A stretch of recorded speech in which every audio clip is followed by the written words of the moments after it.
Morning everybody, and welcome back to the channel. First off, hope you're having a great day today. So today we have kind of a two-part video going on. First thing, going to see a movie, which I will talk about shortly. So cold startup 2015 Camaro.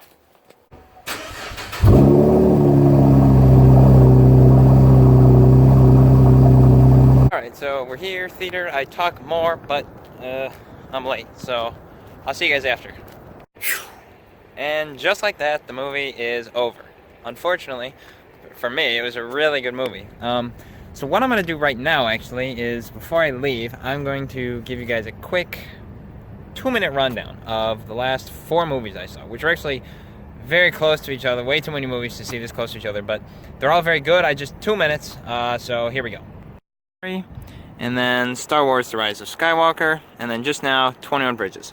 So starting with Midway, this was a World War II film, supposedly very historically accurate. I don't know too much about the war, but the movie itself was very, very good. I'd say the first part was a little slow, but they obviously had to develop the story and everything for those who weren't fully aware of what happened there. And then the rest picked up the pace, and it was great. CGI was very, very good. There was a lot of plane flying, and that was just stellar shots that they did with that. So that's that. On the next, Ford versus Ferrari. Very good movie for into cars, into racing at all. I believe it was the 1966 Le Mans, and it was a story about Carroll Shelby and what's his name, Ken Miles, building the Shelby GT for the race to beat Ferrari. Very, very good, and it was kind of moving. I don't know what to call it. It was very good, though. Highly recommend that one. Then we have The Rise of Skywalker. Just saw that Saturday. Oh, it says Saturday right there. Yeah, 2 days ago. So this was a very, very good movie. I have not seen episodes 3 through 6, unfortunately. However, I'm working on it. But just watching this one and the other new ones, and then 1 and 2, I thought it wrapped everything up well. So I don't have too much to say about that. It was really, really good. I loved it. And then finally, we just got out of 21 Bridges, and this was a very, very good movie. Chadwick Boseman was the main character he was played Black Panther, in case you didn't know, and the Russo brothers directed, I believe. This was really good. It was really intense, though. A lot of intense shots. Also, yeah, so there's a lot of violence. It was very intense, but the storyline was really, really good. Very detailed. You had to really... Sorry, I got cut off. The phone, died or something. I don't know. But what I was saying was that the storyline was very detailed. You had to think a lot, which I don't mind in a movie. And they kind of, at the end, brought it all together so that if you did miss something, one of the little nuances, then they kind of made it clear at the end. So that was really impressive, in my opinion. Why am I talking to you about all these movies? Well, unfortunately, the movie theater is so far away. It's not so far away, but I have to drive to it. It's about 15 minutes. So driving requires gas, and so yeah, here is my current average fuel economy. So that was driving to the theater and back home. So, not very good. Okay, so, yeah, we gotta drive in a snowstorm, but then we gotta get some gas. I was, not expecting this, but, it's okay. We'll make it.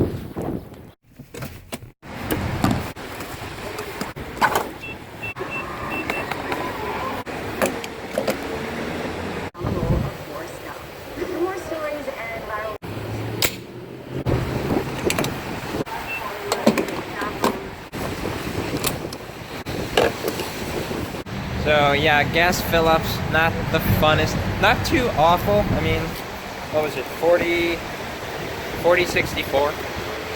It's not horrible, but it's also not great, considering what the numbers were supposed to be for the fuel economy, and we'll get to that right now. Okay, so yeah, fuel economy isn't as great as I hoped it would be. Now, it never would have been great, but according to what I saw online before we picked up the car, it's supposed to be around 19 for city driving and then 30 for highway.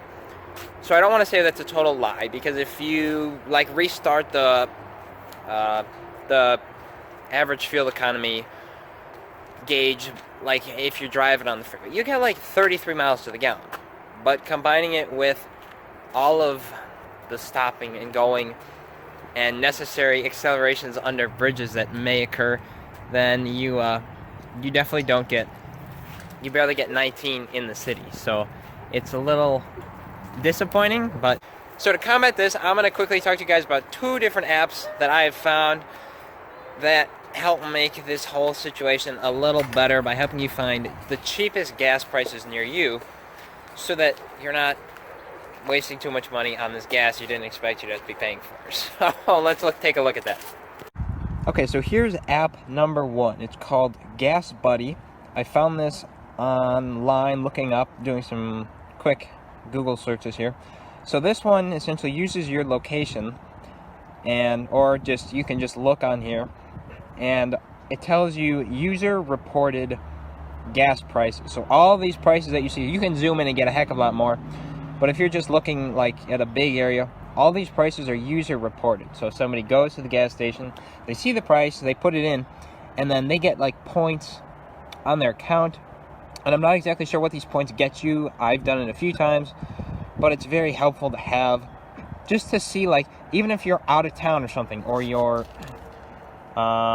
you know, out and about doing shopping. You can even now, it has a new option where you can plug in along your route so that it shows you where the best prices are as you're driving. But so that's very helpful. They also have like a credit card. I don't do that. I just look to see where the best prices are. So that has been very helpful. So then the second app is going to be this Get Upside. So what this one is, heard about this one on the radio actually, and I almost like this one a little better, because what they do, this one's always slower than the other one. However, what it seems to usually be is like BP stations, and at least in our area, it's always like BP stations, and it gives you a % of your money back. So you get cash back for buying gas with your own credit card. You don't have to give them any credit card information. You don't have to do anything. I'm sorry, this is not loading. It's essentially a map like the other one. Under the gas price, it gives you a cashback option. So like, I filled up yesterday and got 10 cents back per gallon. So I got 15 gallons, so there's $1.50. And once it reaches a certain value, then all I have to do is say, I would like to redeem this offer now. And then I just, oh, of course. And then you just, I'm just gonna, and then you just get the money back. So yeah, it's great. You don't have to give them any information. You don't have to give them a credit card or a bank account. You just request a check, or I think there's other ways to do it. But then you get money back for just going on their app and like redeeming an offer. You click it, and then you have to buy the gas in the next 4 hours, and then you just take a picture of the receipt, upload it, and you're all good.